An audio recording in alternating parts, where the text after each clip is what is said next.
Perfect. So hello to everyone. Good morning, good afternoon, good evening, depending on where you're tuning in from. Uh, Thank you for joining today's non-resident tax session.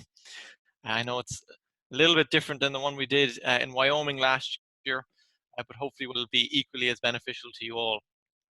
My name is Ryan Ludden, joining from the Sprint Tax team on the session today, and also from the Sprint Tax team, I'm joined by Anna Fitzpatrick. Hi everyone, thanks for joining today's session. We're looking forward to a great session. Just from our side, we're a service that's been helping international students and scholars probably since back in 2012, and we help to support with their federal and state filing obligations. And over to you, Linda. Okay, hi everybody. My name is Linda Melville and I'm the Director for International Student and Scholar Services at the University of New Mexico. And I've been in international education since 1993 and involved in non-resident tax issues pretty much from the outset of my career, which I'll talk about later. But I also am a trainer for the non-resident tax workshop that is part of NAFSA's professional program workshops. And if you are more interested in tax, I highly recommend you sign up for that workshop. It's a great introduction, a longer introduction than this one to the world of taxes. And I also run a VITA site at the University of New Mexico, where I currently am, and I've been running VITA sites probably for the last 20 years. So I'll tell you more later. Thanks, Linda. Obviously, we can't see you guys, but feel free to throw in the chat who you are, what school you're tuning in from, to try and make this feel as in person as possible. Great. So before we kick off, just some housekeeping to let you guys all know. We will make this recording available to all attendees. Feel free to use the chat. We will be leaving a bit of time at the end to maybe cover some of the questions that are coming through. And as always, feedback is much appreciated. When it comes to tax, usually there's always a disclaimer thrown in somewhere. So we do kind of have to say that, we always say tax is a little bit like your own DNA, in that it might seem that two people may be very much the same on paper, but for one small intricate detail could be treated completely differently from a tax perspective. So the aim of today is really to give a generic overview of the main non-resident tax principles and to help guide you guys when it comes to the upcoming filing season ahead. So in terms of an overview, we will answer the basic tax questions that non-residents may ask you, perhaps not once, not twice, but many times during the course of a filing season.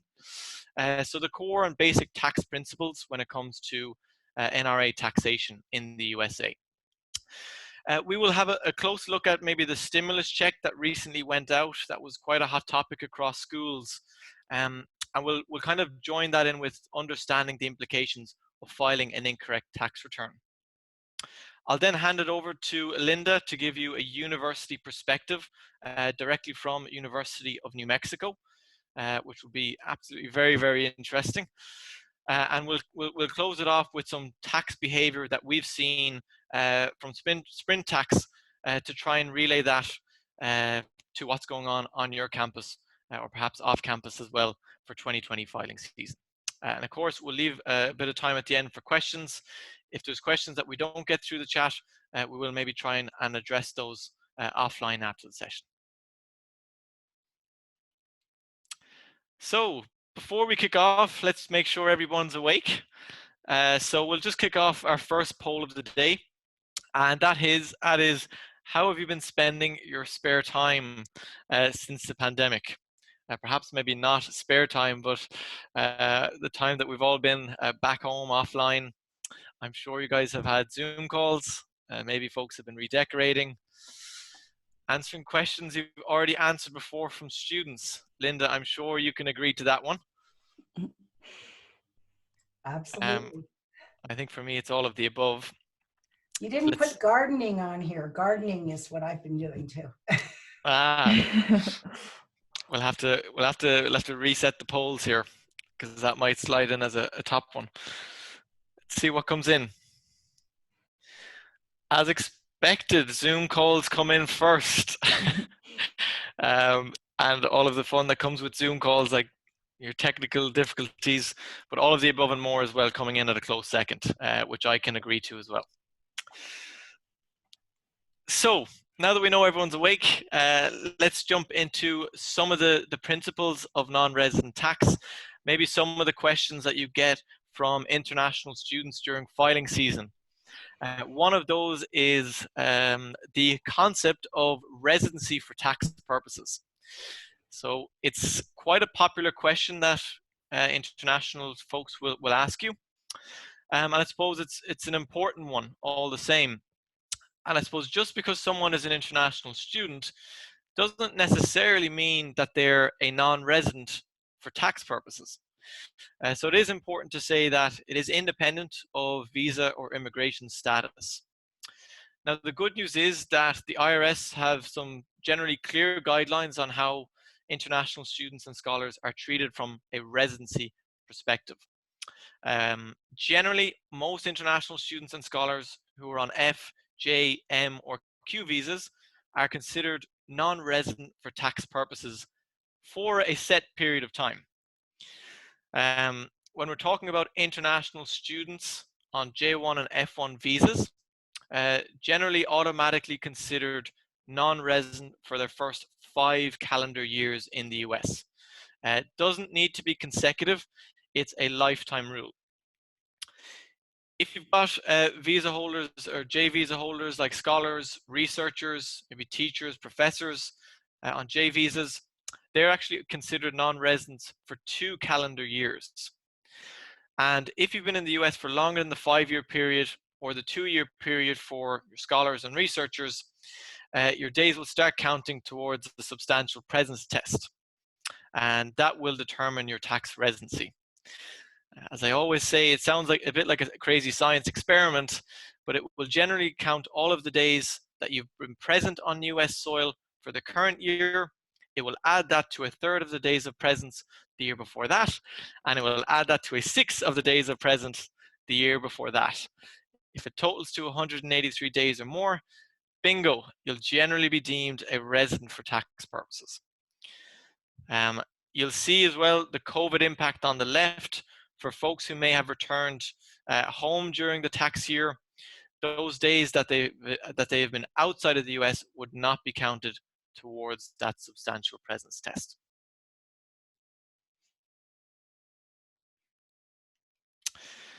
So now that we've gotten over the residency for tax purposes question, the next golden question is, who must file for 2020?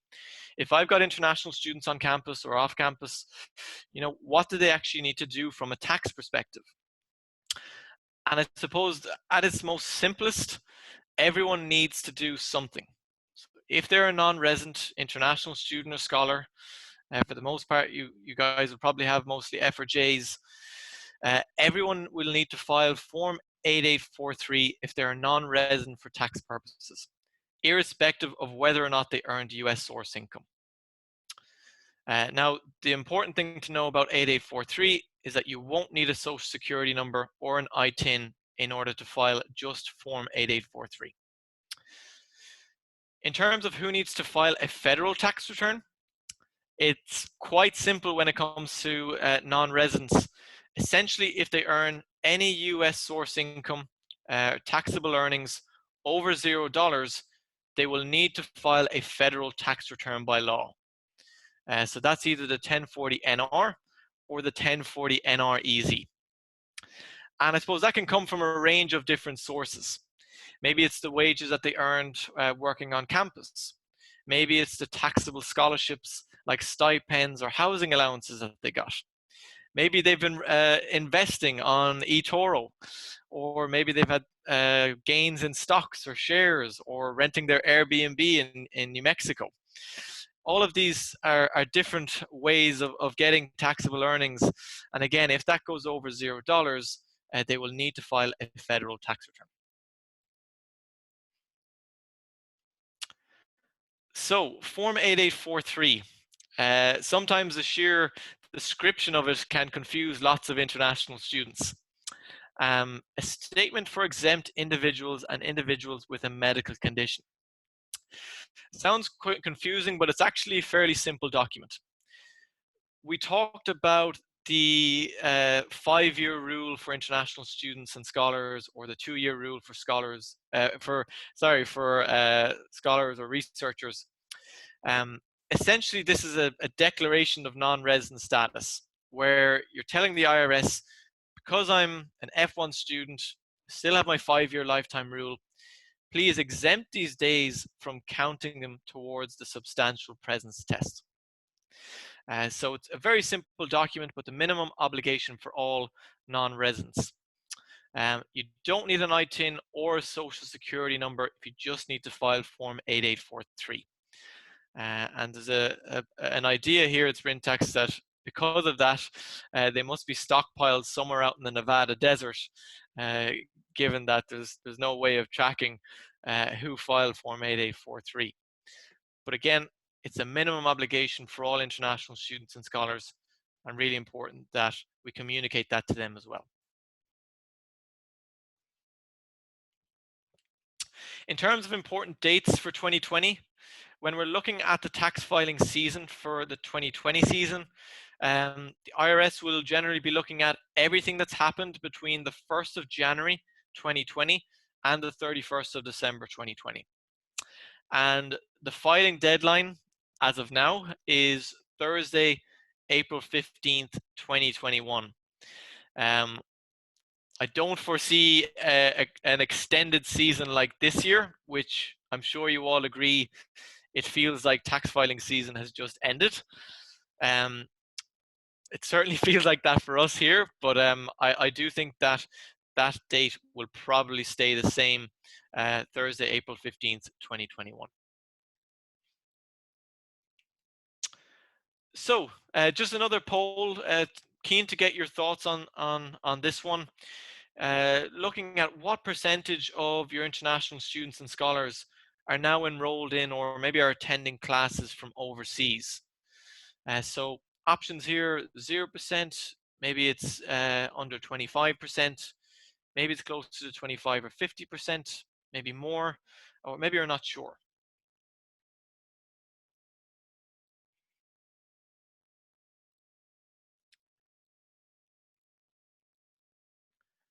So we'll wait a couple more seconds and see the results.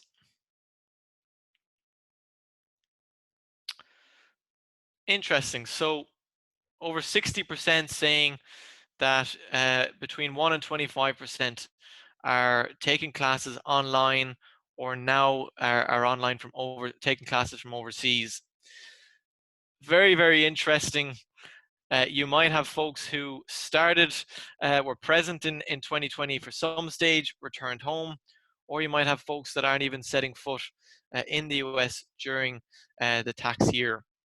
And I suppose if they haven't been present in the US for 2020, haven't been receiving US source income, it's quite likely that they will have no filing obligations as a result.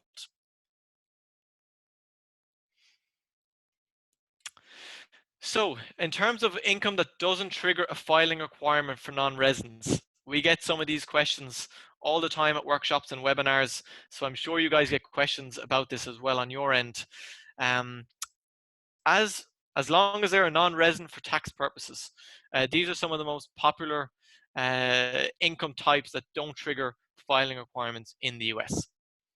The first one is a scholarship for tuition or tuition-related expenses.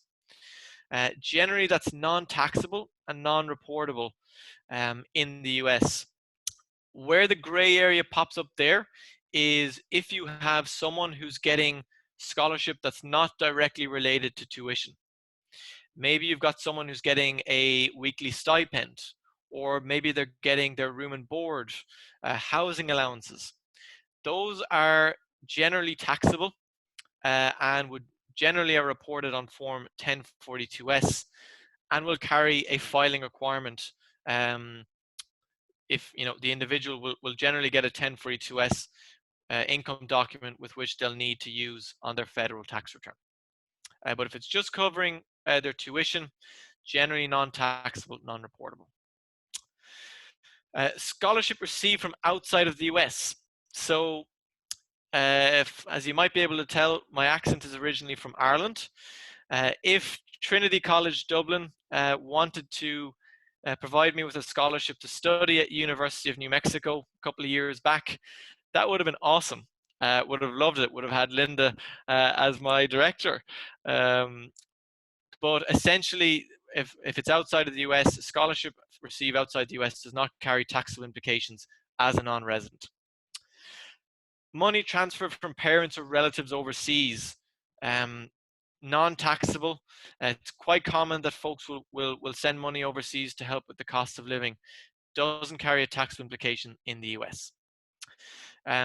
Income earned in your home country. So maybe you have folks who were, maybe receiving or earning income in their home country before they came to your university during the tax year.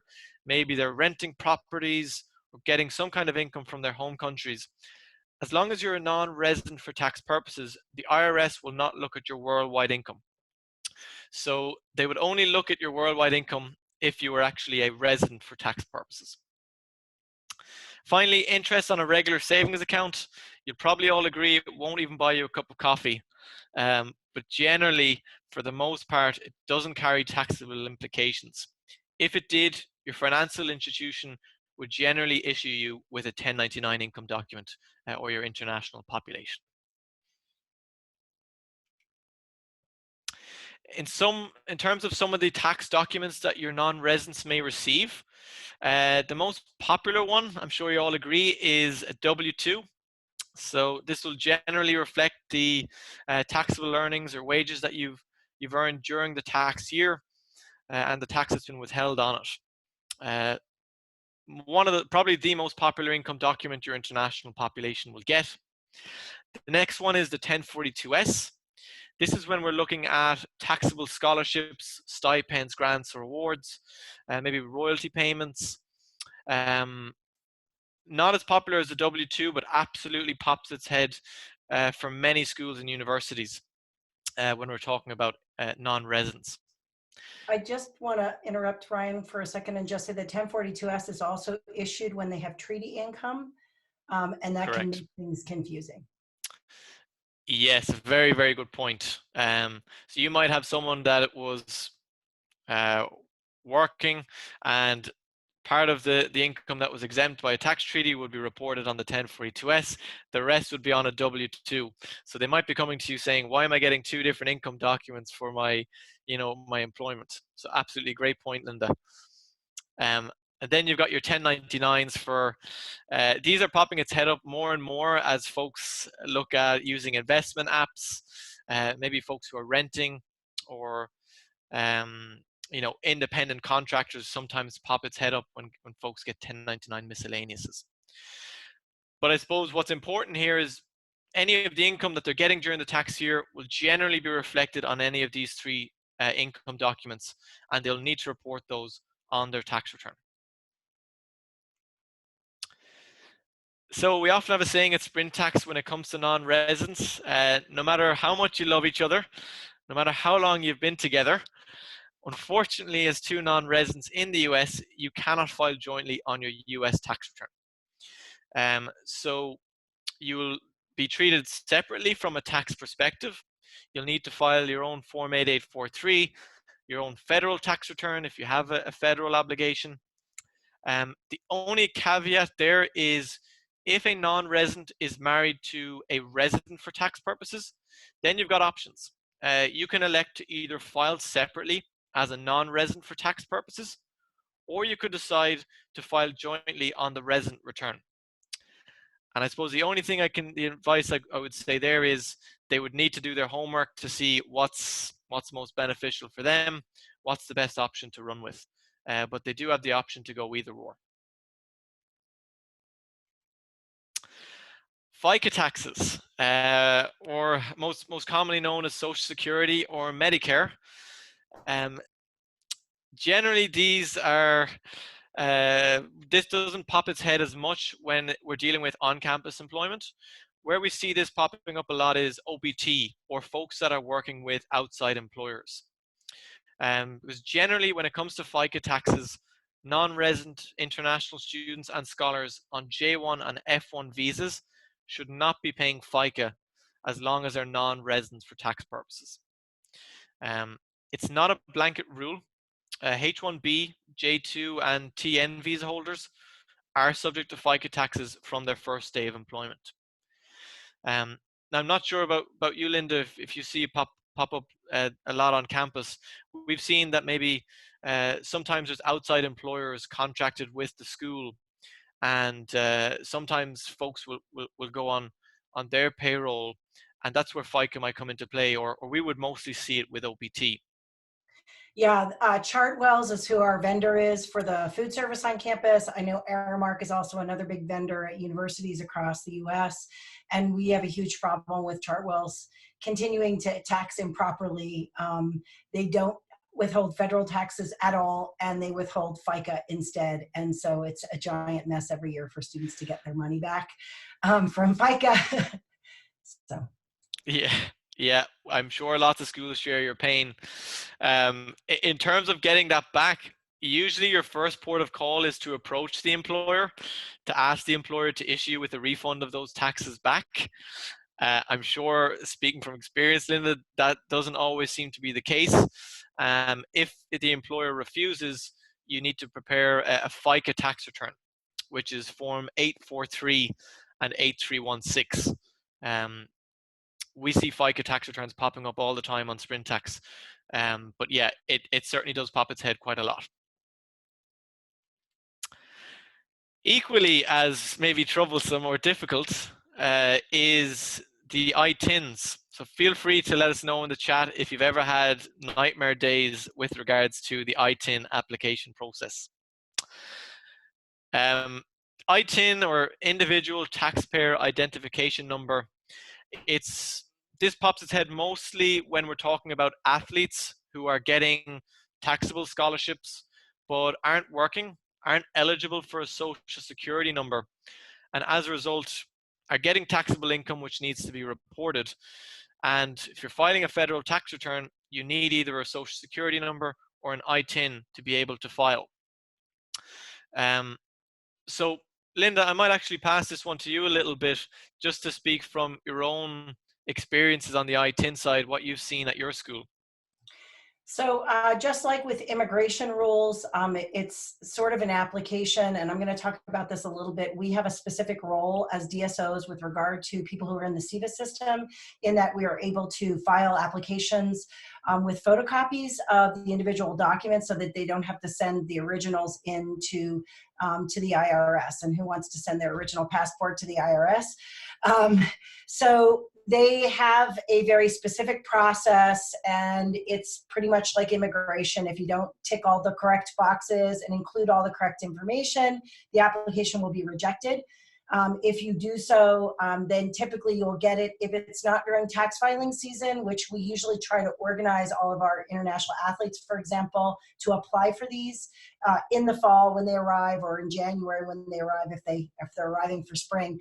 But as soon as they arrive, so that they're able to file later on. If it's not during filing season, I would say the average time is like 2 months to getting the ITIN number back, when it's the DSO filing for the student with all of their copies of documents. And as long as I said you follow that information to the T, with people who are scholarship recipients, current non-resident scholarship recipients, it tends to be, or it has been, fairly reliable over the last, I would say, 4 or 5 years. Yeah, we'd often say be ready to file early and file often when it comes to ITINs when you're filing in advance. Thanks, Linda. Yeah, if for dependents, it's not so reliable. Yeah. A tricky situation for all. But moving into to further topics, 1098T also generally pops its head up. I'm sure you get international students coming into your office and saying, you know, what do I need to do with this document for a tax perspective? And this we would see is one of the the largest, I suppose, maybe causes or unfortunate results of folks misfiling as residents for tax purposes. Because when an individual, a non-resident, uses a resident software, they'll generally be asked for their 1098T. Many of these resident softwares don't do the checks to make sure that the individual is non-resident. And it's important to know that as a non-resident, they cannot claim the educational tax credit. So they cannot use this 1098T form on their tax return. So we would always see when folks misfile by mistake, maybe they use TurboTax or other resident softwares, they're getting a larger refund as a result.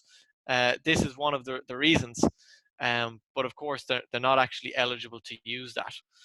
So it's really, really important to know that if someone is asking you about the 1098T as a non-resident for tax purposes, they won't need it, keep it in a safe place, but they won't be able to use it on their return. With state taxes, you know, the rules are different depending on what state an individual is in. Many of the states around the US have state income tax, and you could be treated as a resident, part-year resident, or non-resident from a state tax perspective, depending on those rules. And I suppose with a COVID impact on this is you might have lots of folks that are transferring to other schools or coming to you guys as a transfer student. They may have resided in other states during the tax year. They may have received income in those states for part of that year. So it's really important to take that into account, that folks may also have state filing obligations depending on where they've resided, depending on where they've accrued income during the tax year. In terms of timelines for a refund, this is an interesting one, particularly for the 2019 filing season. Usually in a non-COVID world, the IRS would generally take between 6 or 8 weeks to issue a refund back. Now in the small print, they will give themselves up to 6 months to issue a tax refund back. What we've seen from the 2019 season is that there have been significant delays in processing paper returns. So I think the IRS are still, you know, playing catch up, are probably still dealing with returns that have been filed from back in June at this point. So refunds are starting to trickle in now, but definitely there's been a delay on getting refunds back, and I'm sure you guys all agree with that from international students asking you about it. And even when you go on Where's My Refund, they're not showing up as being received. So they've just recently started really, for some people, filling in that information. Yeah, which is, it basically there's been stacks and stacks of paper returns getting ready to be processed, but I suppose with the COVID pandemic, it's been quite difficult. So I suppose e-filing is something that's an interesting topic going into the next filing season for non-residents. So ahead of the next topic, we're just going to release our next poll, which is to get a feel of how do you think COVID, stimulus check, as well as visa regulations have impacted tax compliance as a whole. Do you think it's actually increased compliance? Do you think now that folks are maybe less compliant because maybe they're back home and don't think they need to worry about it? Or maybe they're still, you know, scared or still want to make sure that they do everything the right way from a visa standpoint. Students may have their head in the sand, or maybe just don't think there's been any impact really at all. So we'll wait a couple of seconds and see what the results come back here.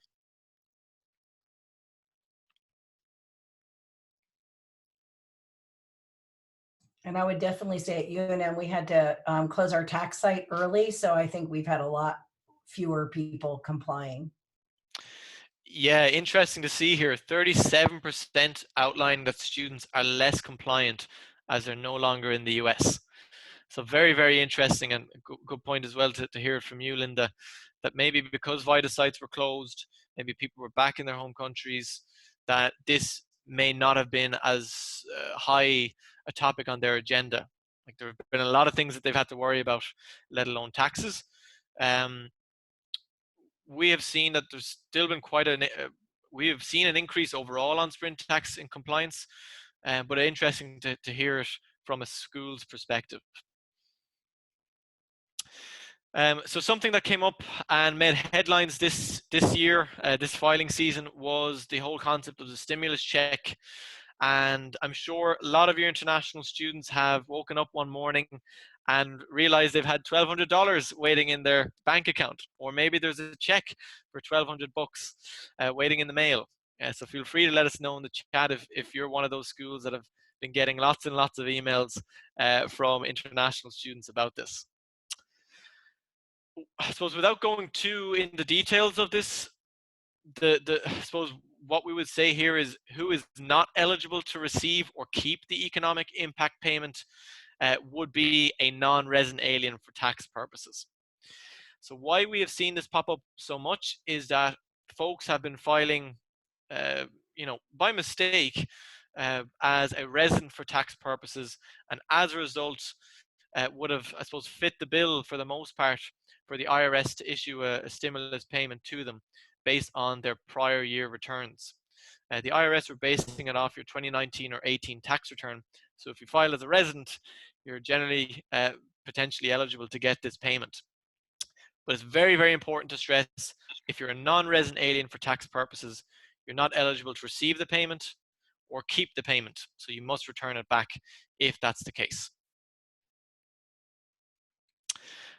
And then non-resident aliens who have done that, who maybe filed incorrectly as a resident, got the stimulus check as a result, what we would say is the next steps they need to take is to file an amended tax return for those years, which is the 1040X and a 1040NR for all incorrect years. They'll likely need to make any necessary amended payment. And then off the bat of that, we'll probably need to return the stimulus payment to the IRS if they've received it in error. Something really important to know about here is there may be a second stimulus payment, and we don't think that the IRS are probably going to catch up in time in terms of processing amended returns. So even if it's the case, if your international student has amended their return, it's quite likely they could get a second stimulus payment with which they'd also need to return back to the IRS. So lots more fun ahead. And to finish up on that, just to show you the reality of the situation, last year we prepared about 330 amended returns for 2018 season. This season, as a result of the stimulus check, we helped over 5,500 individuals to prepare an amended return. So that would probably be a good idea for you to see how many have realized that they filed incorrectly in previous tax years. Now, with that said, I'm going to pass it over to Linda to give you a university perspective from the University of New Mexico. Okay, well, thanks, Ryan. For those of you who are not familiar with tax rules, I'm sure your heads are spinning right now with all of those details that Ryan was laying down. And as I mentioned in the beginning, I started in international education in 1993. And by 1995, I was pretty much dragged, probably kicking and screaming, into the world of non-resident taxes. And why is that? Because it really is a topic which is important for our international students and scholars. And especially with regard to knowledge of income types at the university, scholarships that exist, documents that they're going to receive. You get a lot of questions from your students. And what I want to talk about in this section are the ways that you could provide assistance, which can range anything from like complete immersion to completely hands-off with just a little bit of assistance. And as the session indicates, I don't even do my own taxes. You hear a lot of people saying, well, I don't know anything about tax. I'm not good with numbers. And you all, many of you, are immigration practitioners. And so you really are used to telling people about rules and regulations. And non-resident tax issues are really no different. It doesn't have a lot to do with numbers. It has a lot to do with rules and regulations and knowing things like what are the income documents that they need to use to fill out their tax forms, who needs to file, whether they're a resident or a non-resident. You also need to be thinking about institutional compliance pieces. So you, as a representative of your institution, are supposed to be knowledgeable about these issues and supposed to hopefully help intervene if you feel like your payroll office or the taxation office are not sort of appropriately withholding on students or are not following the rules because you're part of the institution. And so you want to be representing the institution by, defending the compliance part for the institution. I think the good news is that compared to when I started, the availability of resources is really vastly different. So you have software companies like Tax or Glacier that are offering non-resident software, which didn't exist before. You have vastly enhanced training, which is delivered by IRS or made available through Link and Learn on the IRS website. And the VITA program has really been enhanced as well. So the VITA program, there is the Volunteer Income Tax Assistance Program offered through IRS. It's offered through their SPEC division, which is, I can't even remember what the acronym stands for right now, but it's their education division. And so it's easy to set up a site, and it also protects you if you are providing tax advice. It protects the institution from liability if you are a part of the VITA program. So Ryan, if you want to go on to the next slide. I mean, the main message is that, like it or not, as international education professionals, we're the go-to for international student and scholar issues. So it's really important for us to know basic tax compliance information, like the information that Ryan reviewed, to be able to refer students and scholars to resources both on campus and off campus. So we have an obligation to help students comply with rules and regulations in the United States, and tax rules are really no different from that.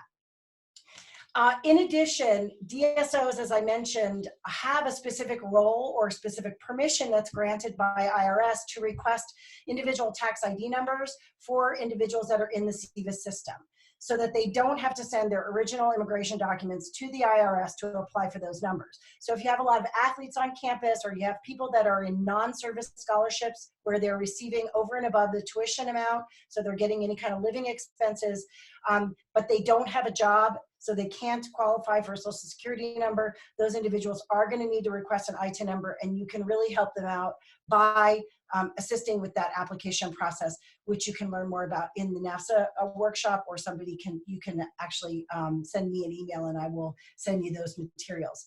But that ITIN assistance is really helpful and required for students on non-service scholarships. So what I want to talk about are what kind of models can you use for helping students with taxes. So we can be involved in multiple ways that will really help constituents. And as I said, from completely hands-on to completely hands-off. And these models that I'm going to talk about, you actually can mix and match depending on the time that you have, the resources that you have. And I know nobody has resources right now, given all of the 1-2 punches that we're getting from immigration. I kind of feel like Raging Bull at the moment, but it can save you time also to take some proactive steps to assist the students. And it also depends on your institutional policy and your comfort with tax rules. So I'm going to go through a couple of different examples. I think we've got 5 here of different ways or different models for providing tax advice. So the first one I call the full Monty. And if you're as old as me, you'll remember that that old movie where a bunch of middle-aged men decide that they're unemployed, so they're going to turn into strippers. And so anyway, they're fully exposed, all in, and so that is this this particular model. And in this model, you would have the whole international office staff train as VITA volunteers and provide one-on-one tax advising, either in conjunction as being a VITA site or by using commercial software together with this commercial or IRS software together with this model. The benefits are really, this is really hands-on, full service for your students. It is maximally applicable and personalized to an individual student's situation. The drawbacks, of course, are most time-consuming of all these different models, and it's the most financial and staff in terms of staff resources required. And basically, students want to ask you tax questions all year long. And if you get things wrong, or if they owe tax, even if you get it all right and they owe taxes, they want to know what you did wrong. So you're kind of fully on the hook. I know that Sam Brown, our fearless leader who is at Brigham Young University, used this model. They actually train their advising staff, and maybe we have somebody who's on the call, I don't know, and they, at last time I checked in with them, this is a while ago, what we're actually using this full Monty model. But not even I do this full bravery with the complete all-in approach. Okay, the next one is kind of more in line with where UNM is. I'm calling it the middle of the road here. So you would organize a VITA site through your office.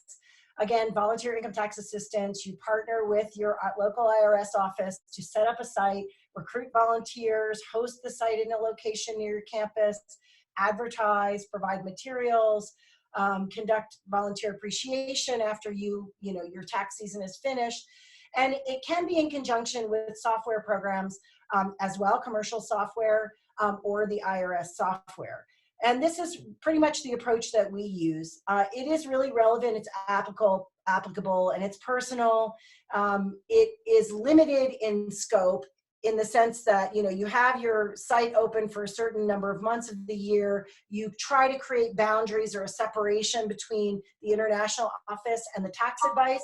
So you say, this is our tax site, and we don't answer general tax questions in immigration advising sessions. I say you kind of separate because, of course, people are trying to ask you questions, pretty frequently. In any case, the benefits, the drawbacks are it is time consuming and it requires some considerable staff resources, and the volunteers that you have may not be as thorough as advisors. And you tend to, if you recruit volunteers, a lot of times it's international students themselves, so they have a big interest, which is great, but they also do rotate out pretty quickly. And it can be costly, especially if you're pairing it with software. You do have to lay out some money for the commercial software. Okay, the next one is called the Pass the Buck. And that is where you try to identify an existing VITA site and try to get them to train in non-resident taxes. So a lot of you might go out and explore your campus and find that you have already maybe some accounting students that are doing VITA training, or some legal students that are doing VITA training, and they have a VITA site for resident folks, or someone in your community has that. And you go approach them and say, hey, would you be willing to train on non-resident taxes and learn about how to help our students in the community? And this is also personal advice, and it is for a limited amount of time that you in your office would need to advertise that site and get students to go there, and it consumes much more limited resources for your office. But again, the volunteers might not be as thorough as the campus community, and they may not have understanding of related issues like visa types, which are involved in the non-resident tax process, or the types of income that you have at your institution. Okay, the next one I'm calling the quick and dirty, washing the baby with the dishes, or baby with the bathwater. So that's where you might purchase software and related access to tax information and ask either the IRS or the software provider for overview presentations, like a workshop or a session, information session. And then you send the materials that they provide to your students to get assistance that way. This is a limited time commitment and limited staff and office resources outside of the software cost. The cost may be prohibitive if you're at a small school, and the students may still want to come to you with questions because you're referring people out. They also may not understand the forms that they have to use to fill out the software. So the software is kind of not one and done. They really will ask, and they will sometimes ignore. We all know students sometimes ignore reading what's on the screen in front of them. And so they might be coming to you, or they might do things improperly if they don't know what forms they're supposed to be using to fill out the software properly. And the last one is called the not me. And that is where you kind of absolve yourself of all issues, but you do at least refer students to purchase the outside software. So there are software products that will entertain individual applications and payment for non-resident taxes. And so at a minimum, you could refer students to those resources where you go and you tell them what is available in terms of commercial tax products for them to actually comply with tax rules. There is pretty much no commitment on your part other than sending out a message that informs them about their tax obligations, saying you have to fill out taxes. If you're a non-resident, here's some software products that you can buy. And for students, it's the least helpful, but at least it points them in the direction of a solution for them. So, just a couple of lessons learned from the whole process of helping students with taxes for years, and then maybe a little bit more information about each model really quickly. The resources, as I said, are much better now than they were in the past. So as I said, VITA is a much more robust program. The IRS training is much better. The software availability products are vastly enhanced from what they were. And they're much more user-friendly than they used to be. And that's a really happy thing to report. And also at our institutions, I think the taxation and payroll offices have become much more informed for fear of penalties. They've become much more informed of what's happening and what's the correct way of withholding. Looking at the overall picture of what you have to do is looking at the picture of the income types that exist on your campus for deciding what kind of help you're going to provide. So how much different varieties of income do you have on campus? What kinds of scholarship do you have? What is the knowledge base on your campus? What is the legal stance of your institution with regard to providing that kind of advice, or what kind of advice? And the resources that you have to decide what is needed and appropriate for your individual situation. I would also say that it's important to communicate with others and emphasize the importance of non-compliance, both for individuals and also for the institution itself.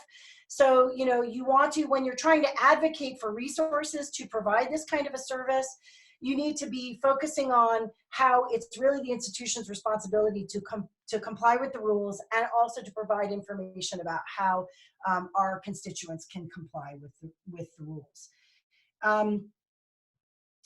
And then also look around in your campus and community to figure out what's already available. Do you have a VITA site that's nearby that is willing to take on these issues and piggyback and help your students take on this new piece of non-resident tax issues?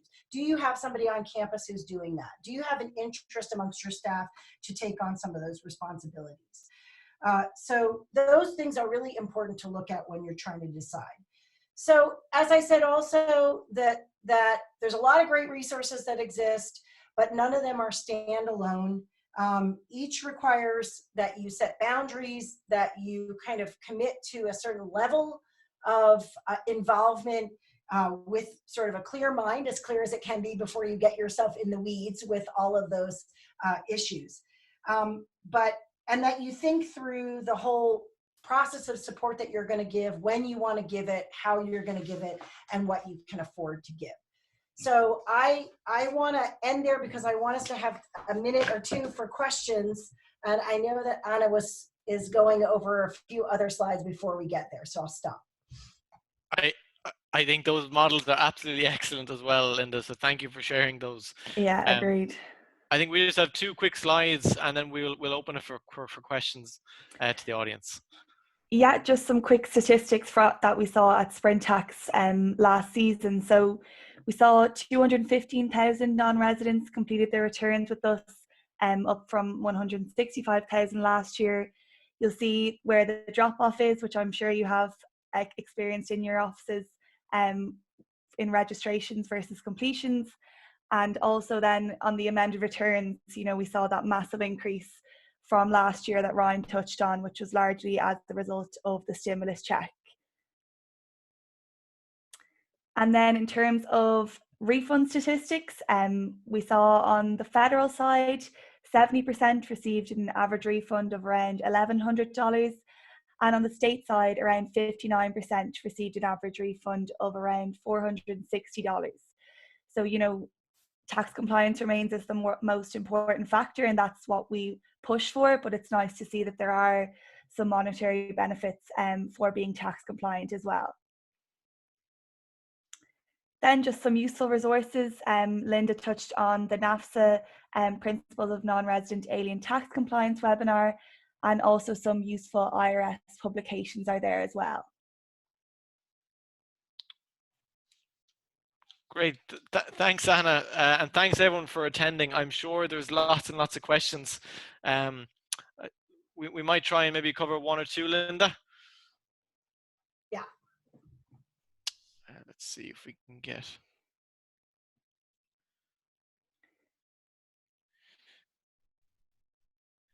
Let's see. If there's anyone that you see there, Linda, off the back, go for it. I'm just going to try and read through some. Somebody at the end here says they're not aware that that DSOs could request or file an ITIN for international students. Can we get the information, the documents, website instructions on how that can be done? I can send those out. And I don't know, do we have a full list of the participants? I see the person who's asking that question, but yeah, they don't make it easy for you to find, but there are you know, templates for the letter that you have to provide that I'm happy to send out. And I guess we could post those with maybe with the session information. Yeah, maybe as a handout afterwards. I see Carol Isoda. Thank you very much for sharing I think a link to answer Linda's question as well. The IRS link for That's perfect. SCP. Thanks. That's brilliant. I see a question here saying, you know, there's students that have received a stimulus check but haven't returned it. What are the consequences? Who knows is the golden question. It's the same thing with not filing their returns. Who knows when that's going to pop up at a visa interview. The draft 1040 NR has been released. So we don't know if anything about receiving the stimulus check will actually come out in the actual 1040 NR for next year. So we can only say push the message to try and make them, I suppose, do the right thing. And I also say that, you know, it's not always easy to refile and give the money back. So I got calls from people who were, you know, they were residents, so they received it appropriately, but they moved out of the country and now they're in a different country. And so they recently came out with the statement that if you are not a non-resident for 2020, I mean, if you're not a resident for 2020, then you're not eligible for it. So it's not easy to know actually also how they would give it back if they're not here too. Yeah, and the second stimulus check coming on the horizon as well someone may have a higher refund, a first stimulus payment and a second stimulus payment.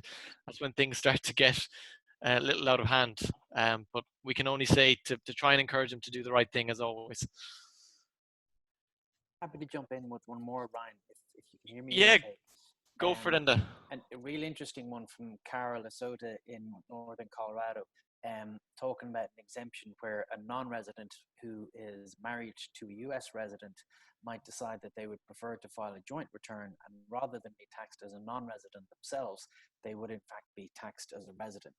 And our advice in those circumstances is do a dummy tax return where yourself and your partner would pretend that you file as residents and see how it impacts your tax position.